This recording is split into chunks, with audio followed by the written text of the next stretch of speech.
हरे Krishna. Shrimad Bhagavatam canto 10 chapter 1 भगवान श्री कृष्ण का अवतार परिचय।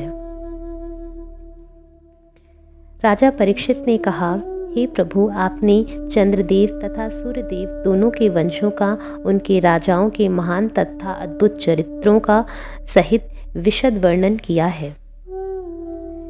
हे मुनि श्रेष्ठ, आप परम पवित्र तथा धर्मशील यदुवंशियों का भी वर्णन कर चुके हैं।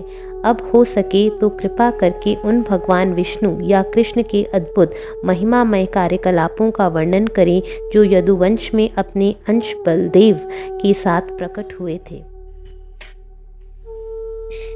परमात्मा अर्थात पूर्ण पुरुषोत्तम भगवान कृष्ण जो विराट जगत के कारण हैं, यदुवंश में प्रकट हुए। आप कृपा करके मुझे उनके यशस्वी कार्यकलापों तथा उनके परिचय का आदि से लेकर अंत तक वर्णन करें।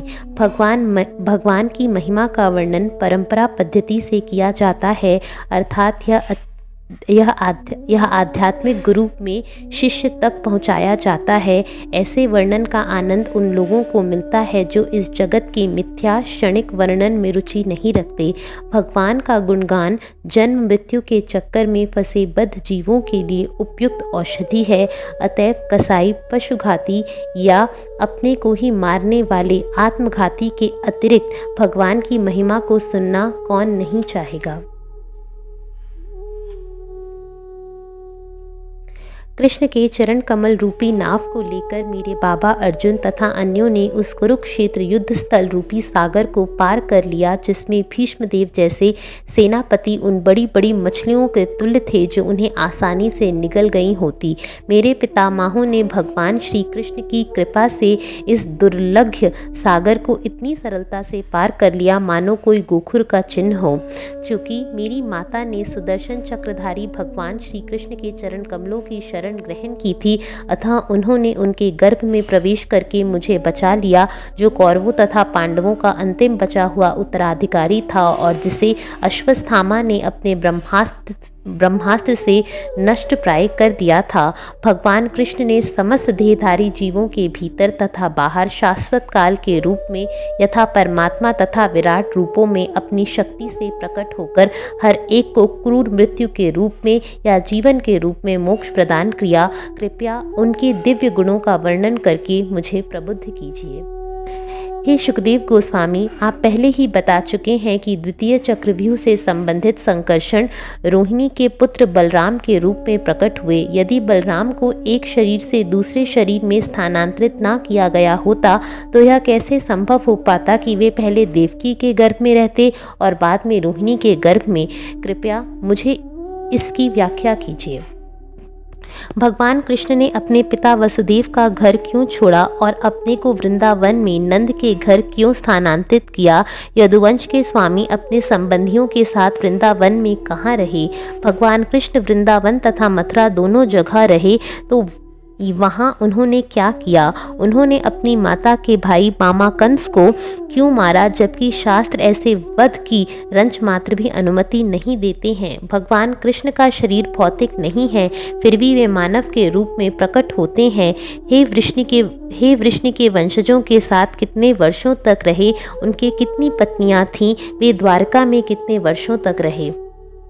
हे महामुनि, आप कृष्ण के विषय में सब कुछ जानते हैं, अतएव उन सारे कार्यकलापों का वर्णन विस्तार से करें जिनके बारे में मैंने पूछा है तथा उनके बारे में भी जिनके विषय में मैंने नहीं पूछा, क्योंकि उन पर मेरा पूर्ण विश्वास है और मैं उन सबको सुनने के लिए अत्यंत उत्सुक हूँ। मृत्यु द्वारा पर होते हुए अपने व्रत के कारण मैंने जल ग्रहण करना भी छोड़ दिया है, फिर भी आपके कमल मुख से निकले कृष्ण कथा रूपी अमृत का पान करने से मेरी असह्य भूख तथा प्यास मुझे किसी तरह भी बाधा नहीं पहुंचा रही है। सूत गोस्वामी ने कहा, हे भृगुपुत्र शौनक ऋषि, परम आदरणीय व्यास पुत्र भक्त सुखदेव गोस्वामी ने महाराज परीक्षित के शुभ प्रश्नों को सुनकर राजा को सादर धन्यवाद दिया। फिर उन्होंने कृष्ण कथा के विषय में वार्ता प्रारंभ की जो इस कलयुग के समस्त कष्टों के लिए औषधि है। श्री सुखदेव गोस्वामी ने कहा, हे राजर्षियों में श्रेष्ठ, क्योंकि आप वासुदेव की कथाओं के प्रति अत्यधिक आकृष्ट हैं, अतः निश्चय रूप से आपकी बुद्धि आध्यात्मिक ज्ञान में स्थिर है, जो मानवता का एकमात्र असली लक्ष्य है। चूंकि यह आकर्षण अनवरत रहता है, अतएव निश्चित रूप से उत्कृष्ट है। भगवान विष्णु के चरणों के अंगूठों से निकलने वाली गंगा तीनों लोकों, ऊपरी, मध्य तथा अधः लोकों को पवित्र बनाने वाली है। इसी तरह जब कोई व्यक्ति भगवान वासुदेव कृष्ण की लीलाओं तथा गुणों के विषय में प्रश्न करता है, तो 3 प्रकार के व्यक्ति, वक्ता या उपदेशक, प्रश्नकर्ता तथा सुनने वाले मनुष्य शुद्ध हो जाते हैं। एक बार माता पृथ्वी राजाओं के वेश में गर्वित लाखों असुरों की सेना से बोझिल हो उठी। वह इससे छुटकारा पाने के लिए ब्रह्मा के पास पहुंची। माता पृथ्वी ने गाय का रूप धारण किया।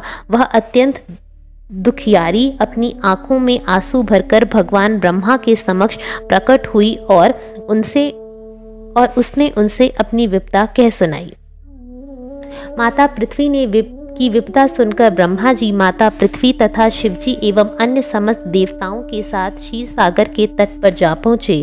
क्षीर सागर के तट पर पहुंचकर सारे देवताओं ने समस्त ब्रह्मांड के स्वामी, समस्त देवताओं के परम ईश तथा हर एक का पालन करने वाले और उनके दुखों को दूर करने वाले भगवान विष्णु की पूजा की। उन्होंने बड़े ही मनोयोग से पुरुष सूक्त नामक वैदिक मंत्रों के पाठ द्वारा क्षीर सागर में शयन करने वाले भगवान विष्णु की पूजा की। ब्रह्मा जी जब समाधि में थे, भगवान विष्णु के शब्दों को आकाश में ध्वनित होते सुना।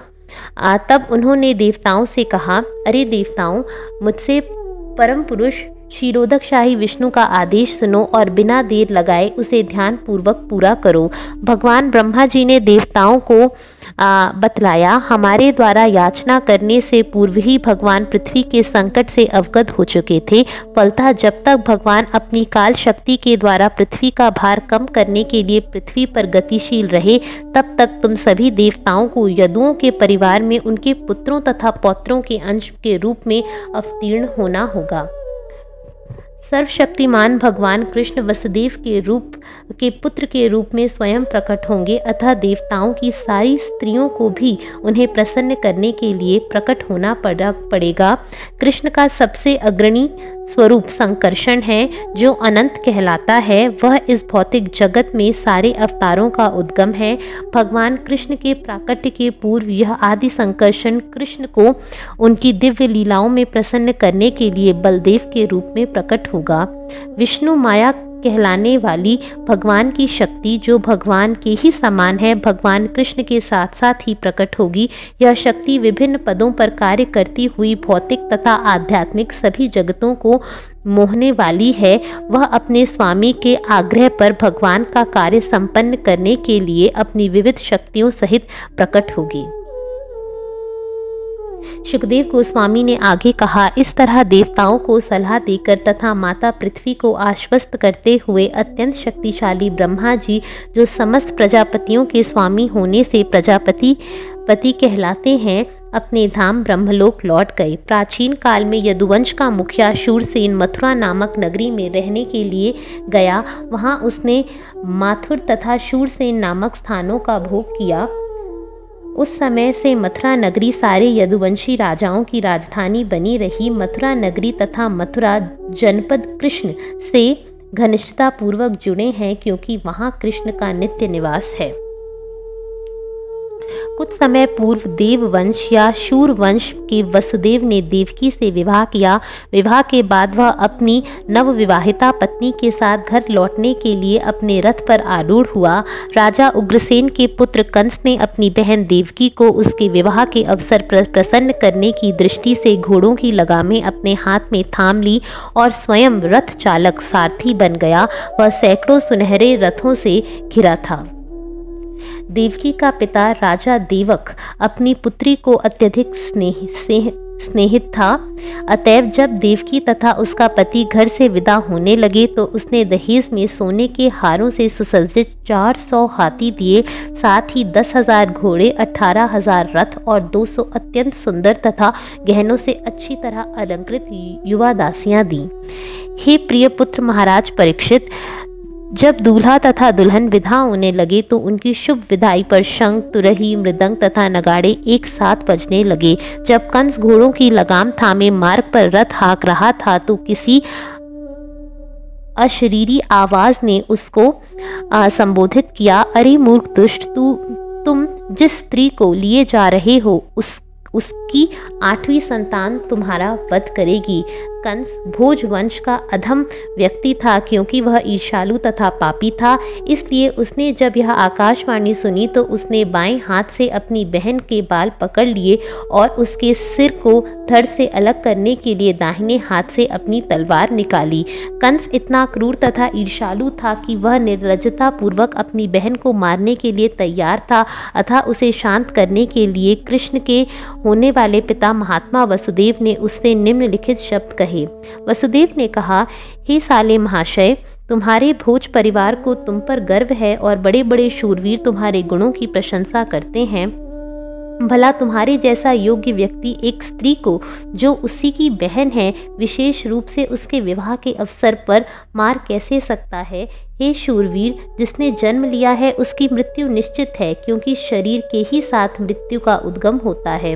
कोई चाहे आज मरे या 100 वर्षों बाद, किंतु प्रत्येक जीव की मृत्यु निश्चित है। जब यह शरीर मिट्टी बन जाता है और फिर से 5 तत्वों में पृथ्वी, जल, अग्नि, वायु तथा आकाश परिणत हो जाता है तो शरीर का स्वामी जीव स्वतः अपने सकाम कर्मों के अनुसार भौतिक तत्वों से बने दूसरा शरीर प्राप्त करता है। अगला शरीर प्राप्त होने पर वह वर्तमान शरीर को त्याग देता है।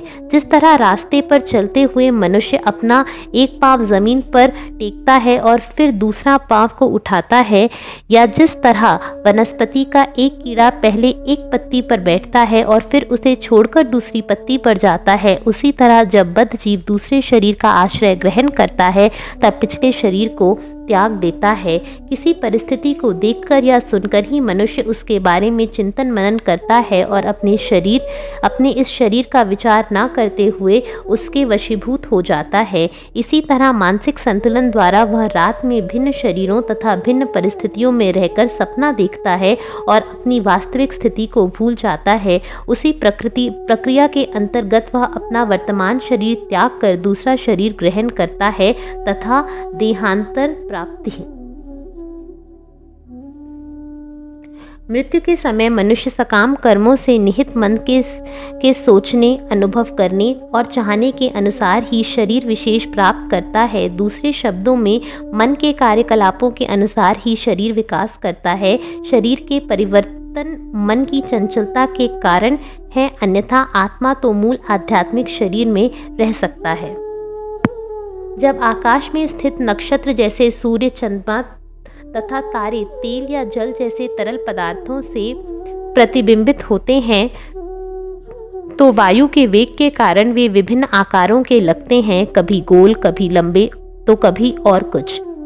इसी तरह जब जीवात्मा भौतिकतावादी विचारों में मग्न रहता है तो वह अज्ञान के कारण विविध रूपों को अपनी पहचान के रूप में ग्रहण करता है। दूसरे शब्दों में प्रकृति के भौतिक गुणों से विचलित होने के कारण वह मनोरथों के द्वारा मोहग्रस्त हो जाता है। चूंकि ईर्ष्यालु एवं अपवित्र कार्य ऐसे शरीर का कारण बनते हैं जिससे अगले जीवन में कष्ट भोगना पड़ता है, इसलिए मनुष्य अपवित्र कार्य करे ही क्यों। अपने कल्याण को ध्यान में रखते हुए मनुष्य को चाहिए कि वह किसी से ईर्ष्या न करे, क्योंकि ईर्ष्यालु व्यक्ति को इस जीवन में या अगले जीवन में अपने शत्रुओं से सदा हानि का भय बना रहता है। तुम्हारी छोटी बहन बेचारी देवकी तुम्हारी पुत्री के समान है और वह लाड़ प्यार से पाले जाने योग्य है। तुम दयालु हो, अतः तुम्हें इसका वध नहीं करना चाहिए। निसंदेह यह तुम्हारे स्नेह की पात्र है। शुकदेव गोस्वामी ने कहा, हे कुरुवंश में श्रेष्ठ, कंस अत्यंत क्रूर था और वास्तव में राक्षसों का अनुयायी था। अतएव वसुदेव ने सुपदेशों से उसे ना तो समझाया बुझाया जा सकता था, ना ही भयभीत किया जा सकता था। उसे इस जीवन में या अगले जीवन में पाप कर्मों के फलों की कोई चिंता नहीं थी। जब वसुदेव ने देखा कि कंस अपनी बहन देवकी को मार डालने पर तुला हुआ है तो उसने अपने मन में गंभीरता पूर्वक सोचा। मृत्यु को आया हुआ देखकर उसने कंस को रोकने का दूसरा उपाय सोचा। बुद्धिमान मनुष्य को चाहिए कि जब तक बुद्धि तथा शारीरिक पराक्रम रहे तब तक मृत्यु से बचने का प्रयास करते रहें। हर देहधारी का यही कर्तव्य है। यदि उद्यम करने पर भी मृत्यु को टाला नहीं जा सके तो मृत्यु को वरण करने वाला मनुष्य अपराधी नहीं है। वसुदेव ने विचार किया, मैं मृत्यु रूपी कंस को अपने सारे पुत्र देकर देवकी के प्राण बचा सकता हूँ। हो सकता है कि कंस मेरे पुत्रों के जन्म के पूर्व ही मर जाए, या फिर जब उसे मेरे पुत्र के हाथों से मरना लिखा है तो मेरा कोई पुत्र उसे मारे ही। इस समय मुझे चाहिए कि मैं कंस को अपने सारे पुत्रों को सौंपने की प्रतिज्ञा कर लूं, जिससे कंस अपनी यह धमकी त्याग दे, और यदि आगे चलकर कंस मर जाता है तो फिर मुझे डरने की कोई बात नहीं रह जाती। जब किसी अदृश्य कारण से आग लकड़ी के एक टुकड़े पर लपक कर दूसरे खंड को जला देती है तो इसका कारण प्रारंभ होता है। इसी तरह जब जीव एक प्रकार का शरीर स्वीकार करके दूसरे का परित्याग करता है तो इसमें अदृश्य प्रारंभ के अतिरिक्त कोई अन्य कारण नहीं होता। इस तरह इस विषय में अपनी बुद्धि से भरपूर विचार करने के बाद वसुदेव ने पापी कंस के समक्ष बड़े ही आदरपूर्वक अपना प्रस्ताव रखा। वसुदेव का मन चिंता से पूर्ण था, क्योंकि उसकी पत्नी संकट में थी, किंतु क्रूर, निर्लज्ज तथा पापी कंस को प्रसन्न करने के उद्देश्य से बनावटी हंसी लाते हुए इस प्रकार बोले। वसुदेव ने कहा, हे भद्रश्रेष्ठ, तुमने आकाशवाणी से जो भी सुना है उसके लिए तुम्हें अपनी बहन देवकी से तनिक भी डरने की कोई बात नहीं है। तुम्हारी मृत्यु का कारण उसके पुत्र होंगे, अतः मैं तुम्हें वचन देता हूँ कि जब उसके पुत्र उत्पन्न होंगे जिनसे तुम्हें डर है तो मैं उन सबको लाकर तुम्हें सौंप दूंगा। श्री सुखदेव गोस्वामी ने आगे कहा, कंस वसुदेव के तर्कों से सहमत हो गया और वसुदेव के वचनों पर पूरा भरोसा करके उसने अपनी बहन को मारने का विचार छोड़ दिया। वसुदेव ने कंस से प्रसन्न होकर उसे और भी सांत्वना दी और अपने घर में प्रवेश किया। तत्पश्चात प्रतिवर्ष समय आने पर ईश्वर तथा अन्य देवताओं की माता देवकी ने एक शिशु को जन्म दिया। इस तरह एक के बाद एक उनके 8 पुत्र तथा सुभद्रा नामक एक कन्या उत्पन्न हुई। वसुदेव अत्यधिक विह्वल थे कि कहीं उनका वचन भंग हुआ तो वे झूठे साबित होंगे। इस तरह उन्होंने बड़ी ही वेदना के साथ अपने प्रथम पुत्र कीर्तिमान को कंस के हाथों में सौंप दिया। वे साधु पुरुष जो सत्य पर अटल रहते हैं उनके लिए क्या पीड़ादायक है। उन शुभ भक्तों के लिए जो भगवान को तत्व के रूप में जानते हैं, भला स्वतंत्रता क्यों नहीं होती। निम्न चरित्र वाले पुरुषों के लिए कौन से कार्य वर्जित हैं। जिन्होंने भगवान कृष्ण के चरण कमलों पर अपने को पूरी तरह समर्पित कर दिया है, वे कृष्ण के लिए भला कौन सी वस्तु नहीं त्याग सकते। हे राजा परीक्षित, जब कंस ने देखा कि वसुदेव सत्य में स्थिर रहते हुए अपनी संतान उसे सौंपने में समभाव बने रहे तो वह अत्यधिक प्रसन्न हुआ और उसने हंसते हुए यह कहा, हे वसुदेव, तुम अपने बच्चे को वापस ले सकते हो और घर जा सकते हो। मुझे तो तुम्हारी और देवकी की 8वीं संतान से चिंतित हूँ जिसके हाथों मेरी मृत्यु लिखी है। वसुदेव मान गए और वे अपना पुत्र वापस ले आए, किंतु कंस चरित्रहीन और आत्म संयम विहीन व्यक्ति था। अतएव वसुदेव जानते थे कि कंस के शब्दों का कोई भरोसा नहीं। हे भरतवंशियों में श्रेष्ठ महाराजा परीक्षित, नंद महाराज तथा उनके संगी ग्वाले तथा उनकी स्त्रियां स्वर्गलोक की ही वासी थीं। इसी तरह वसुदेव आदि वृष्णिवंश तथा देवकी एवं यदुवंश की अन्य स्त्रियां भी स्वर्गलोक की वासी थी। नंद महाराज तथा वसुदेव के मित्र, संबंधी, शुभचिंतक तथा ऊपर से कंस के अनुयायी लगने वाले व्यक्ति सभी देवता ही थे। एक बार नारद मुनि कंस के पास गए और उसे यह बतलाया कि पृथ्वी के अत्यंत भार स्वरूप असुर व्यक्तियों का किस प्रकार वध किया जाने वाला है। इस तरह कंस अत्यधिक भय तथा संशय में पड़ गया। नारद ऋषि के चले जाने पर कंस ने सोचा कि यदुवंश के सारे लोग देवता हैं और देवकी के गर्भ से जन्म लेने वाली कोई भी संतान विष्णु हो सकती है। अतः अपनी मृत्यु के भय से कंस ने वसुदेव तथा देवकी को बंदी बना लिया और उनके लोहे के जंजीरें डाल दी। कंस ने इस भविष्यवाणी से संक्षिप्त होकर विष्णु उनका वध करेंगे, हर संतान को इस आकांक्षा से कि वह कहीं विष्णु ना हो एक एक करके मार डाला। इस पृथ्वी पर इंद्रिय तृप्ति के लालची राजा प्रायः सदा अपने शत्रुओं का अंधाधुंध वध करते हैं। वे अपनी सनक की पूर्ति के लिए किसी का भी वध, यहाँ तक कि अपनी माता पिता भाइयों या मित्रों का भी वध कर सकते हैं। पूर्व जन्म में कंस कालनेमी नाम का महान असुर था और विष्णु द्वारा मारा गया था। नारद से यह जानकर कंस यदुवंश से संबंधित हर किसी से द्वेष करने लगा। उग्रसेन के अत्यंत बलशाली पुत्र कंस ने अपने पिता तक को, जो यदु भोज तथा अंधक वंशों के राजा थे, बंदी बना लिया और शूरसेन नामक राज्यों का शासन स्वयं चलाने लगा। हरे कृष्णा।